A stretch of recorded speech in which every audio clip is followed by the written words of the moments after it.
Normal periods എന്ന് പറയുന്നത് എന്താണ്? ഓരോ ഇൻഡിവിജ്വലിന് ഡിഫറെൻ്റ് ആണ്. പക്ഷേ അത് അഗൈൻ അവരുടെ ലൈഫ് സ്റ്റൈൽ എന്നതാണെന്നും അവരുടെ ജോബ് ഡിസ്ക്രിപ്ഷൻ ഉണ്ടെന്നും അവരുടെ അമ്മയ്ക്ക് എങ്ങനെയായിരുന്നു പീരിയഡ്സ്, ഓൾ ദാറ്റ് അതെല്ലാം അതിൽ എഫക്റ്റ് ചെയ്യുന്നതാണ്. പിന്നെ ഉള്ളത് ഒരു 1 ഇയറിൽ റീപ്രൊഡക്റ്റീവ് ഏജ് ഗ്രൂപ്പിലുള്ള ഒരു ലേഡിക്ക് അല്ലെങ്കിൽ ഒരു കൊച്ചിന് റീപ്രൊഡക്റ്റീവ് ഏജ് ഗ്രൂപ്പിൽ 1 ഇയറിൽ 12 മാസത്തിൽ മിനിമം 8 പ്രാവശ്യം എങ്കിലും പീരിയഡ്സ് വേണമെന്നാണ്.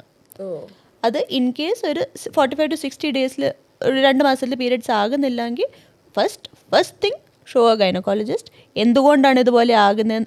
പല റീസൺസ് ഉണ്ട് പീരിയഡ്സ് ഡിലേ ആകാൻ. ചിലപ്പോഴൊക്കെ വെറും എക്സാം സ്ട്രെസ്, 10ാം ക്ലാസ്സിൽ പഠിക്കുന്ന 12ാം ക്ലാസ്സിൽ പഠിക്കുന്ന ബോർഡ് എക്സാമിന് പോകുന്ന പിള്ളേർക്ക് പോലും ഇറെഗുലാരിറ്റി വരും. ദാറ്റ് ഇസ് സ്ട്രെസ് കാരണം. ലൈക്ക് ഓടിക്കളിക്കാൻ അനുവദിക്കുക, ഡയറ്റ് ഒന്ന് ഇത്തിരി ശ്രദ്ധിക്കുക. അല്ലാതെ 18 ഇയേഴ്സിന് മുന്നേ ഉള്ള കുട്ടികൾക്ക് ഇത്ര പീരീഡ്സ് ഒരു കൊല്ലത്തിൽ വരണം എന്നില്ല. ദിസ് ഹോർമോണൽ ഇംബാലൻസ് ബോഡീസിന് ഒന്ന് റെഗുലറൈസ് ആയി ഒന്ന് അഡ്ജസ്റ്റ് ആയി വരാൻ ടൈം എടുക്കും.